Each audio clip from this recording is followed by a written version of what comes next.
C'est presque de l'info, c'est la revue de presque de Nicolas Contelou. Et tout de suite, le titre principal de l'actu avec vous, Mathieu Béliard. Oui, ma chère Julie, bienvenue à nos auditeurs qui nous rejoignent sur Europe 1, c'est Mathieu Béliard. Bientôt Noël, et je rappelle aux auditeurs que Jingle Bells, ça veut dire les cloches sonnent. Si vous avez écouté la matinale, Oui. plutôt, Oui, c'est dans la pub, car ça, on oui. doit tout traduire sur Europe 1. C'est une consigne de la direction. Ce matin, vous l'avez vu, j'ai mis un jean ce matin. Ah oui. Enfin non, pardon, j'ai mis un pantalon en toile bleue. Oh là, c'est chiant de traduire. Petite précision, moi je dis jamais week-end, hein, je dis congé de fin de semaine. C'est vrai, en plus. Mais oui. Merci Laurent. L'info du jour, c'est la super grève du 5 décembre. Ça fait tellement longtemps qu'on en parle chez les auditeurs qu'on en vient à compter les jours. Un peu comme un calendrier de l'Avent du Noël des emmerdes. Allez, plus que de dodo et on y est. Alors qui sera en grève? C'est la vraie question de la rédaction. Qui sera en grève? Eh bien, les policiers, les CRS, les enseignants, la SNCF, la RATP, les pompiers, les infirmiers, les avocats. C'est peut-être plus simple de dire ceux qui sont pas en grève. Ben, ce sera plus court. Ce sera Emmanuel Macron et puis nous, chers auditeurs dans ce studio. D'ailleurs, on va peut-être y réfléchir, ma chère Julie. Franchement, ça fait des semaines que moi je rêve de me lever à 4h du matin. Après 4h du matin, pardon. Et puis dernière news. Lionel Messi a remporté son 6e ballon d'or. Et oui. Et figurez-vous que lui est en retraite dans même pas 5 ans, chers auditeurs, et il ne se plaint pas. Il va la financer tout seul, comme un grand sa retraite. Comme quoi, vous voyez, quand on veut, on peut. C'est ça. À vous, Julie. C'est vite dit. Merci Mathieu. C'est le début de la COP25. L'ONU a tiré la sonnette d'alarme. Il faut impérativement réduire nos émissions de gaz à effet de serre. Bonjour Emmanuel Macron. Vous n'irez pas, vous, à la COP25? Oui, bonjour à toutes et à tous. Hélas, non. Je préfère rester sur Paris pour vivre et suivre l'évolution de la situation sociale avec tous ces blocages, ces grèves, ces difficultés que nous créent les syndicats. C'est mieux, je pense, que je sois présent. Vous vous rendez compte, les grévistes m'obligent à négliger la planète en ne me rendant pas à la COP25. Il faut que les Français prennent conscience, mes chers compatriotes, que à chaque fois qu'un cheminot dépose un jour de grève, il tue un panda. C'est ça, oui. Chaque merguez que fait griller Philippe Martinez, c'est une baleine qui meurt dans l'océan. Oui. Alors, à l'approche de la grande grève de jeudi, la presse se demande comment éviter la galère des transports. Comment éviter la galère des transports, dites-vous, cher Julie Leclerc? Eh bien, faites comme moi, j'ai envie de vous présenter comme un exemple. Dormez sur votre lieu de travail, bande de feignasses. Oui, mais enfin, votre lieu de travail, c'est un hôtel particulier en même temps, hein? Alors déjà, il n'y a pas de « lorsque vous me parlez. Ce n'est pas dans le texte. Mais je vois que vous avez fini votre phrase tout de même par « en même temps ». Oui. C'est bien parce que vous donnez, cher Julie Leclerc, adepte du « en même temps ». Alors c'est vrai, si vous bossez dans un kebab, c'est moins confort. Mais en même temps, vous n'entendez pas les conneries de Castaner à longueur de journée. Non, allez, plus sérieusement, transport, travail, école, hôpitaux, comment s'organiser pour que ce jeudi ne soit pas un cauchemar? C'est très simple. Ça coûte 9,99 €. Ça s'appelle Netflix. Vous restez au lit, vous regardez ça. Cette semaine, il y a le dernier Scorsese qui est sorti. Ça dure 3h40. Ça va déjà vous occuper un petit bout de temps. Et puis, si la grève s'étend, eh bien, il y a Apple TV et l'intégrale des Mystères de l'amour sur TMC. Eh ben, merci des conseils. Je vous en prie. Merci, Monsieur le Président. Allez, on continue de parler des grandes manifestations du 5 décembre. Bonjour, Daniel Cohn-Bendit. Oui, bonjour Thomas. Je me présente, Daniel Cohn-Bendit. Alors, on va être complet dans l'identité. Spécialiste en grève et bordel depuis 68. Alors, Daniel, la presse se demande comment éviter la galère. Je viens de le dire. Spécialiste en grève et bordel depuis 68. Depuis 68. Julie, regarde-moi, il y a 10 grèves par an en France. On en est à la 683e. Tu crois vraiment qu'il y a un Français qui se dit comment je vais faire? Non, tout le monde sait très bien, Mathieu, Laurent. Tout le monde sait très bien comment il va faire. On a des usagers ultra rodés à la grève. On est médaille d'or de grève. Alors, on est champion. Oui, mais vous croyez que ça va bien se passer, Dani? Oh non, ça va être un immense bordel.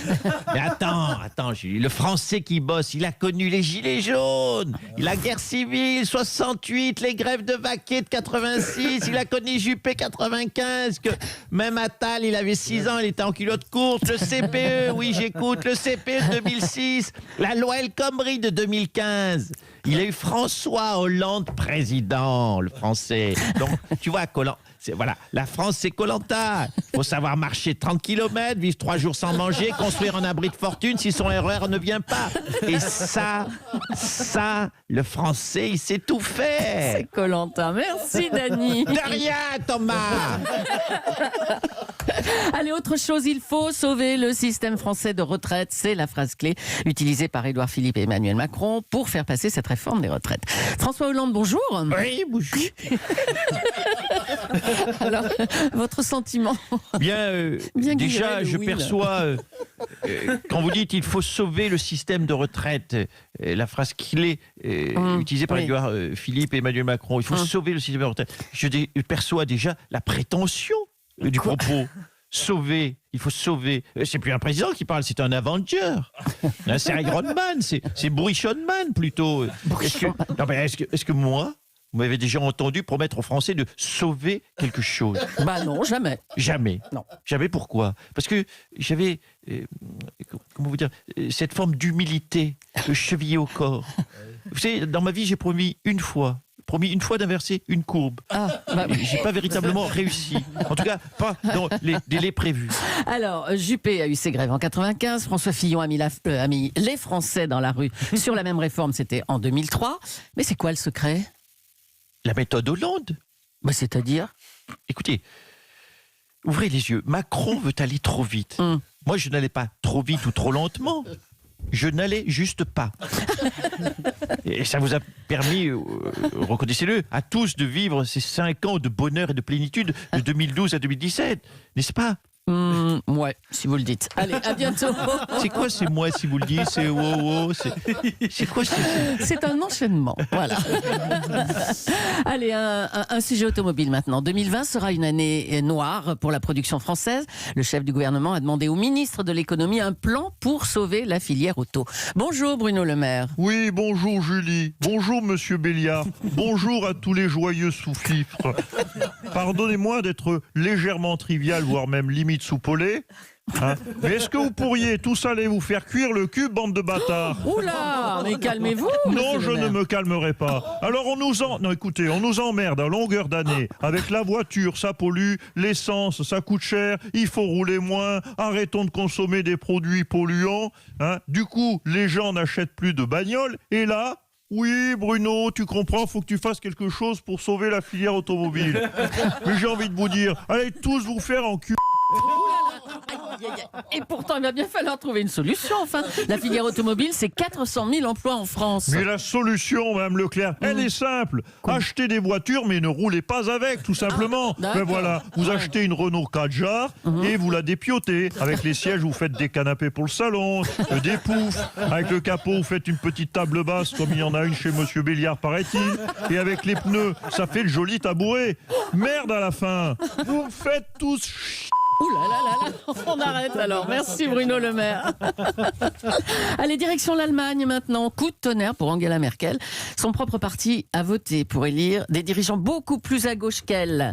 Sa politique et ses alliances, du coup, se trouvent fragilisées. On va l'accueillir tout de suite. Bonjour, Madame Merkel. Bonjour, Madame Julie. Bonjour, Monsieur Paya. Bonjour à tout votre Bundestag du matin. Je suis désespéré. La fin de mon mandat va n'être qu'un long calvaire. C'est la dépression qui me guette. C'est affreux. Et je suis triste. Mais faut pas dire ça, Mme Merkel. J'ai envie de vous redonner goût à la vie. Venez chez moi, Mme Merkel. Nicolas Barré. Venez vivre avec moi en France. J'ai envie de vous faire croire à nouveau au libéralisme. Je vous lirai des rapports économiques sur la privatisation des aéroports français. Je vous montrerai le succès de l'entrée en bourse de la Française des Jeux. Je vous lirai les pages saumon du Figaro au coin du feu, nu, allongé sur les explications chiffrées de la suppression des APL. Je vous réciterai des discours de Jean-Paul Delevoye sur la réforme des retraites. Je vous caresserai la coupe au bol en vous chatouillant l'austérité avec le chiffrage des suppressions de postes dans la fonction publique. Le texte, Mme Merkel, Angela.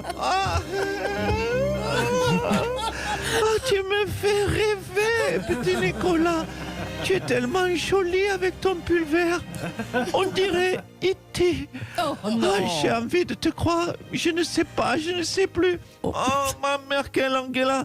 Regardez, je vous ai fait un buste d'Helmut Kohl en pâte à sel. Oh, mais quel séducteur, ce Nicolas Barré. Quel séducteur, quel cadeau. Merci Julie, merci Nicolas Canteloup. La revue de presque tous les matins sur Europe 1. Quel bonheur.